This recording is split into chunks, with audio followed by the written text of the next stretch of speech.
Topic start करने वाले हैं वो टोटल 3 वीडियोस में कवर होगा और जो है rules of debit and credit. There 3 golden rules of debit and credit. As we know कि हम जो ट्रांजेक्शन्स को रिकॉर्ड करते हैं वो डबल एंट्री सिस्टम पे रिकॉर्ड करते हैं, जिसमें एक अकाउंट डेबिट होता है और दूसरा अकाउंट जनरली क्रेडिट होता है। तो वो जो अकाउंट है कब डेबिट होगा कब क्रेडिट होगा, उसको हम किन रूल्स के बेस पे डेबिट या क्रेडिट करेंगे वो हम आज से शुरू करने जा रहे हैं। और उसमें जो सबसे पहला हमारा जो टॉपिक है वो है रियल अकाउंट। बेसिकली जो अकाउंट का नेचर है वो 3 कैटेगरी में डिवाइड किया गया है। बेसिकली ब्रॉडली तो 2 ही है, पर्सनल एंड इम्पर्सनल, लेकिन बेसिकली वो 3 तरह के अकाउंट्स हैं, real account, personal account and nominal account. तो आज मैं कवर करने वाली हूँ रियल अकाउंट को। तो रियल अकाउंट एक्चुअल में होता क्या है? रियल अकाउंट जो है वो बेसिकली असेट्स के अकाउंट होते हैं जो ऑलरेडी आप पढ़ चुके हैं, द इकोनॉमिक रिसोर्सेज अकाउंट। वो अकाउंट्स जो कि हमें वैल्यू प्रोवाइड करते हैं, इकोनॉमिक वैल्यू प्रोवाइड करते हैं, इकोनॉमिक बेनिफिट प्रोवाइड करते हैं। तो इन रियल अकाउंट्स को 2 कैटेगरी में डिवाइड किया गया है। रियल अकाउंट्स मतलब the object which really exist in the world, है ना, the things which really exist in the world, है ना, जो इकोनॉमिक बेनिफिट ड्राइव करके रियल में दे सकती है। तो इसमें हम 2 चीज़ों को लेते हैं, एक टेंजिबल और एक इनटेंजिबल। टेंजिबल जो रियल अकाउंट्स होते हैं वो आप देख छू सकते हैं, seen and touched. It can be seen and touched. जैसे फॉर एग्जाम्पल कैश, आप कहोगे हम bank, no. The important thing कि बैंक कभी भी रियल अकाउंट नहीं होता। बैंक जो है वो कैश का डिजिटल अकाउंट है ना। It does not really exist in the world. जो एग्जिस्ट करता है रियल में वो एग्जिस्ट करता है cash, not your bank. Bank is not a real account, ये डिस्क्लेमर लेके चलो हमेशा। बैंक जो है वो रियल अकाउंट नहीं है। आप तुम कहोगे कि वो एसेट की अकाउंट है, बिल्कुल वो एसेट की अकाउंट है। तुम कहोगे कि उसमें हमें पैसे, कैश का एक डिजिटल फॉर्म है, बिल्कुल डिमेटेरियलाइज फॉर्म है वो कैश का, बट ये रियल अकाउंट नहीं है। क्यों? क्योंकि this does not exist really. वो एक पर्टिकुलर ऑब्जेक्ट नहीं है जो सच में बिजनेस क्या कहते हैं रियल वर्ल्ड में एग्जिस्ट कर रहा है। वो एक तरह से बैंक जो है वो हम पर्सनल अकाउंट लेके चल रहे हैं, क्योंकि बैंक जो है वो हमारे कैश को होल्ड कर रहा है, ठीक है। बैंक बैलेंस जो है वो बेसिकली बैंक के पास हमारा बैलेंस है। तो bank has holded our cash account. तो जो कैश अकाउंट है वो रियल अकाउंट है और बैंक अकाउंट है वो पर्सनल अकाउंट है। तो एक ऐसा अकाउंट टेंजिबल जो देखा और छुआ जा सके उसको हम कहते हैं टेंजिबल अकाउंट्स, है ना। और रियल अकाउंट जनरली सारे एसेट्स के अकाउंट होते हैं। एक आधों को अगर हम मिस कर दे तो जैसे बैंक को हमने छोड़ दिया, है ना। तो कैश अकाउंट है, फर्नीचर अकाउंट है, बिल्डिंग अकाउंट है, लैंड अकाउंट है, प्लांट अकाउंट है, मशीनरी अकाउंट है, मोटर व्हीकल अकाउंट है। तो ये सारे जो हैं ये सारे रियल अकाउंट्स है, रियल में एग्जिस्ट भी करते हैं, फर्म के लिए इकोनॉमिक बेनिफिट भी लेके आते हैं, फर्म के लिए वैल्यू भी रखते हैं और इनको देखा छुआ जा सकता है, इसलिए इनको टेंजिबल कहते हैं। लेकिन कुछ ऐसे रियल अकाउंट्स भी हैं जो एग्जिस्ट तो करते हैं, इनसे इकोनॉमिक बेनिफिट भी होता है, बट इनको हम देख छू नहीं सकते, which can not be seen and touched. Seen and touched, जो देखे छुए ना जा सके वो कैसे कौन से अकाउंट होते हैं? तो जैसे मैंने पिछली क्लास में कुछ इंटेंजिबल अकाउंट्स की बात कर ली थी, जैसे गुडविल है ना। गुडविल है, ये फेवरेबल रेपुटेशन होती है मार्केट में एक बिजनेस की, जिससे कि हमारे पास ज़्यादा कस्टमर्स होते हैं, ज़्यादा सेल्स होती हैं, ठीक है। तो इसकी वजह से हमारे पास जो ज़्यादा प्रॉफिट्स होते हैं। तो इकोनॉमिक बेनिफिट रियल में होता है, बट गुडविल को देख छू नहीं सकते। इनका सिर्फ ये देख सकते हैं कि दूसरी कंपनी से ज़्यादा प्रॉफिट हमें हो रहा है, इसका मतलब हमारी कंपनी की जो गुडविल है, हमारे कंपनी की रेपुटेशन है मार्केट में, ये अच्छी है। लेकिन इस रेपुटेशन को हमें, जैसे मैंने पहले बताया था, हम मॉनेटरी टर्म्स में रिप्रेजेंट करेंगे, रुपए में कैलकुलेट करेंगे और उस रुपए में लिखेंगे, तभी हम इस गुडविल को हम एक रियल अकाउंट बोलेंगे। ऐसे नहीं बस रेपुटेशन अच्छी है वो हमारी रियल अकाउंट हो गया, वो कितने रुपए की रेपुटेशन है, कितने रुपए की गुडविल है ना, उसको हम कैलकुलेट करेंगे। जो आप 12th क्लास में सीखेंगे तो वो गुडविल होता है। सेकंड मैंने आपकी बात की थी कंप्यूटर सॉफ्टवेयर की, तो ये तो सबको पता है सॉफ्टवेयर जो है वो जैसे एंटीवायरस सॉफ्टवेयर है, एंटी हैकिंग सॉफ्टवेयर है। ये जो सॉफ्टवेयर्स हैं ये एक्चुअल में आपको सर्विसेज दे रहे होते हैं, है ना।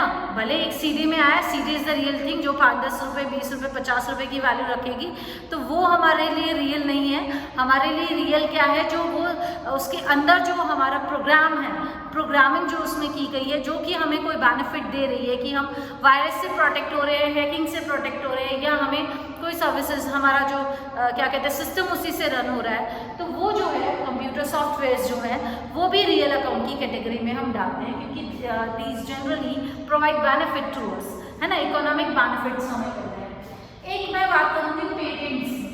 पेटेंट्स क्या होते हैं?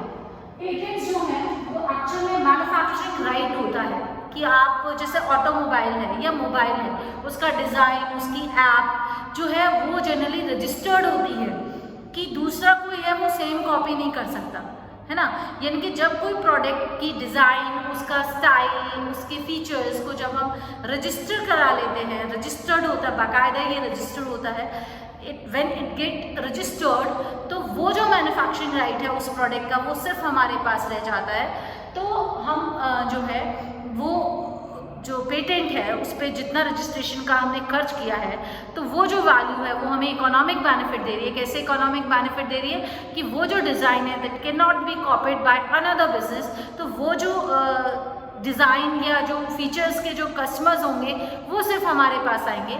इसलिए पेटेंट जो है वो रियल अकाउंट है, क्योंकि इसके बेनिफिट्स सिर्फ हम ड्राइव कर सकते हैं, it can not be scene और टच, तो इसको हम इंटेंजिबल अकाउंट की कैटेगरी में रखते हैं। तो पेटेंट्स क्या है? ये हमारे लिए कौन से राइट्स हैं? मैन्युफैक्चरिंग राइट्स हैं। ऐसे हमारे पास कुछ प्रिंटिंग राइट्स होते हैं, कॉपीराइट। आप अपनी एनसीईआरटी की जो आप अगर पीडीएफ सबने डाउनलोड की है, क्योंकि आजकल सब डिजिटली पढ़ रहे हैं, तो पीडीएफ एनसीईआरटी फाइल से जो डाउनलोड की है तो उसमें लिखा हुआ है कि पब्लिश नहीं की, नॉट टू बी पब्लिश्ड, ऐसा कुछ लिखा हुआ है, क्योंकि वो जो मटेरियल है, वो जो आपका प्रिंटिंग मटेरियल है वो एनसीईआरटी का कॉपीराइट है, एंड अगर कोई और उसको अपने नाम से जो प्रिंट करके सेल करना चाहेगा तो वो इनवैलिड है, कोई और वैसा काम नहीं कर सकता। इसलिए उसको क्या बोलते हैं कि वो कॉपीराइट जो है, जो उन्होंने रजिस्टर करा लिया है, वो कॉपीराइट, जैसे ऑथर्स हैं, नॉवेल्स हैं, ये ऑथर्स जो भी नॉवल या अपना जो भी लिटरेचर वर्क लिखते हैं, तो उसको हम कॉपीराइट की कैटेगरी में डाल रहे हैं। उसके बाद मैं बात करूँ तो ट्रेडमार्क, ये आप सब जानते हैं। ट्रेडमार्क्स क्या है? ये इस तरह का कुछ भी। ट्रेडमार्क्स क्या है? जैसे आपको पता है there is a difference between Nike and Puma, है ना, और नाइकी और प्यूमा दिमाग में आते कुछ साइन सिंबल भी रिफ्लेक्ट हो रहा है आपके दिमाग में। यू नो, जो व्हेन आई से कि दाग अच्छे हैं, तो आपके दिमाग में कोई डिटर्जेंट आ रहा होगा। तो जब मैं कहूँगी कि डर के आगे जीत है, तो फ्रिक्वेंटली आपके दिमाग में कोई कोल्ड ड्रिंक आई है ना, सबके दिमाग में आई है। तो ये जो भी कोई नाम, कोई साइन, कोई सिंबल जो आपको एक प्रोडक्ट को दूसरे प्रोडक्ट से बिल्कुल अलग कराता है, उसको हम कहते हैं ट्रेडमार्क। ये भी रजिस्टर होते हैं। हम फेसबुक के नाम से अपनी कोई सोशल ऐप नहीं बना सकते, it can not be done that, क्योंकि फेसबुक ने अपने नाम को क्या कर रखा है, रजिस्टर करा दिया है। अभी कोविड-19 का टाइम चल रहा है, मूवी वालों को कोई काम था नहीं, तो उन्होंने जो सारे अच्छे नाम है ना, कोविड-19, कोरोना, ये सब ऑलरेडी नाम पेटेंट करा लिए, मतलब उस नाम से मूवी बनाने का हक उनका होगा। और कुछ लोग और भले मानस थे, उन्होंने क्या किया, उन्होंने मूवी भी नहीं बनाई थी, उनको पता था कोई ना कोई इस नाम से मूवी बनाएगा, लेकिन ये नाम तो मैंने रजिस्टर करा लिया, तो वो मेरे पास आएगा नाम की परमिशन लेने के लिए, और उसके बदले में मुझे पैसे मिलेंगे। जनरली इन राइट्स, जो भी मैंने राइट्स की बात की, पेटेंट राइट या कॉपीराइट या ट्रेडमार्क राइट, अगर आप किसी और को यूज़ करने के लिए दे देते हो, उसके बदले में आपको पैसे मिलते हैं, जिसको हम कहते हैं रॉयल्टी। ठीक है, तो इस तरह से ये जो है रियल अकाउंट दो कैटेगरी में। अब ये भी रियल है, ये भी रियल है, दोनों के लिए सेम रूल है। There is no different rule for tangible और इंटेंजिबल। ये समझाने के लिए है कि आप इनके लिए और इनके लिए सेम रूल रूल्स अप्लाई करेंगे, ठीक है, वो मैं आपको एग्जाम्पल्स में समझा दूंगी।